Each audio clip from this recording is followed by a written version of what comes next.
আসসালামু আলাইকুম এভরিওয়ান। আশা করছি সবাই অনেক ভালো আছেন। তো আজকে আমি বানাবো শরবতি মোহাব্বত। তো এইজন্য আমি দুধের মধ্যে কলা, খেজুর আর বাদামের গুঁড়া দিয়ে দিয়েছি এবং খুব ভালোভাবে কিন্তু এটা মিক্স করে নিবো এবং কিছুক্ষণ রেস্টে রেখে দিব। এরপরে কয়েকটা তরমুজ স্লাইস করে কেটে নিয়েছি। এগুলো এখন এর মধ্যে দিয়ে দিব এবং খুব ভালোভাবে মিক্স করে নিব। অ্যান্ড তারপর আর কি ব্লেন্ডারে দিয়ে দিব। এখানে আমি 1 কাপ পরিমাণ দুধ আর 2টা খেজুর এবং একটা কলা নিয়েছি আর বাদামের গুঁড়া সামান্য পরিমাণে নিয়েছি। আপনাদের টেস্ট অনুযায়ী এটা বাড়াতে বা কমাতে পারেন। আমাদের জুসটা এখন রেডি। আমি এখানে কিছু চিয়া সিড ভিজিয়ে রেখেছিলাম আগে থেকেই পানিতে। তো এখন এইগুলা এটার মধ্যে দিয়ে দেব। তারপর খুব ভালোভাবে নেড়েচেড়ে মিক্স করে নিব।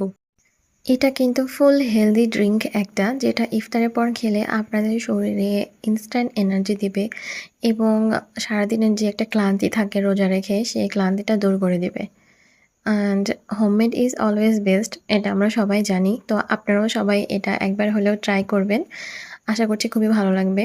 আর এটা কিন্তু চিনি দিয়ে খেলে আরও একটু টেস্টটা বেটার হবে, কিন্তু আমি চিনি অ্যাভয়েড করি, তাই আমি চিনি দিব না।